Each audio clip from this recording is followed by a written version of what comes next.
Bonjour, aujourd'hui nous retrouvons encore pour écouter la parole de Dieu dans l'Évangile selon Saint Luc, aujourd'hui mardi 25 octobre.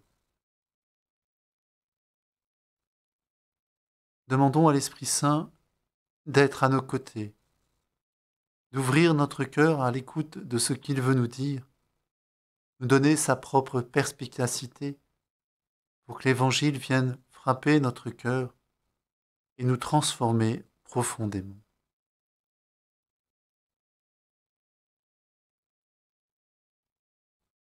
De l'Évangile de Jésus-Christ selon Saint Luc.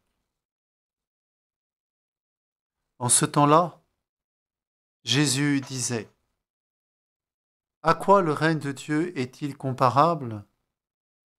À quoi vais-je le comparer?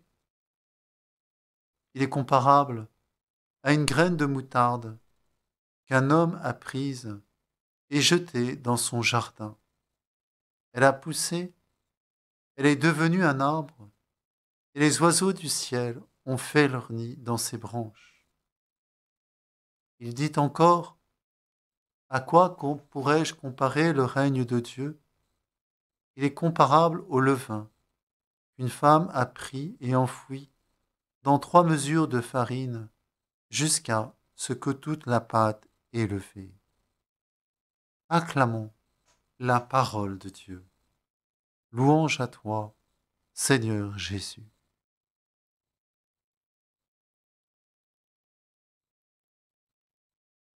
Jésus est venu sur cette terre pour nous révéler justement le visage de Dieu et nous introduire dans son royaume et nous le faire découvrir.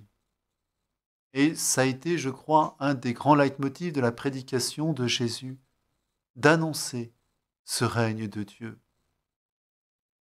avec différentes paraboles, mais aussi le règne de Dieu. C'est la personne de Jésus vivante en face de nous, qui vit du royaume des cieux, qui est ce royaume des cieux.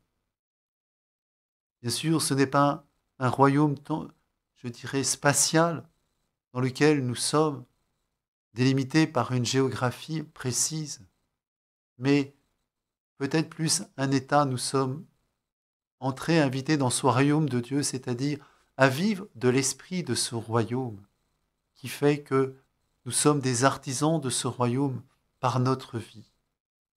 Et voilà que Jésus veut nous faire comprendre à travers cette parabole, cette comparaison, qu'est-ce que le royaume de Dieu? Et il prend 2 choses, la graine de moutarde et le levain jeté dans la pâte.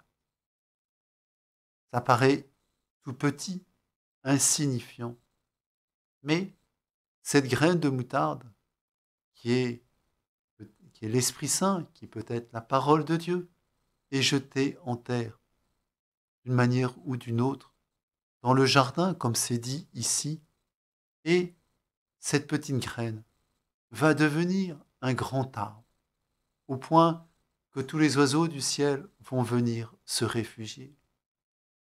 Mais cette graine aussi, si on prend une autre parabole que Jésus nous a dite par rapport au grain de blé, pour qu'elle puisse justement porter ce fruit, il faudra qu'elle passe par la mort, pour que justement, qu'elle soit piétinée, broyée, et de là va surgir justement cet arbre, ce grand arbre dans lequel tous les oiseaux vont venir.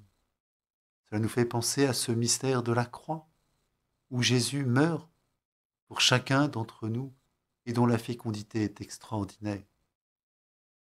Vous voyez, cette petite parabole montre aussi, c'est à la fois la fécondité, mais aussi la patience que nous devons avoir dans notre vie. Être patient. Parce que on ne peut pas faire grandir une plante plus vite que selon son rythme propre. On voudrait peut-être des fois jeter une graine et tout de suite ça devienne un arbre. Non, ce n'est qu'un pur rêve. Jésus nous prend ces exemples de cette petite graine et ensuite de ce levain pour montrer toute l'efficacité de la vie cachée dedans et qui devient quelque chose de très grand. Une petite graine qui devient un grand arbre. Ce levain jeté dans 3 mesures de farine et qui fait qu'ensuite la pâte a complètement levé, il y a tout un phénomène de croissance qui s'est opéré. Et grâce à ce levain et aussi cette petite graine qui est devenue un grand arbre. Oui, le royaume de cieux a son rythme propre de croissance en chacun d'entre nous. Il faut du temps. Il faut acquérir une certaine maturité pour que cet arbre, pour que nous aussi, nous devenions, je dirais, comme le Christ, ce royaume de Dieu. Il est caché en nous, il vit en nous.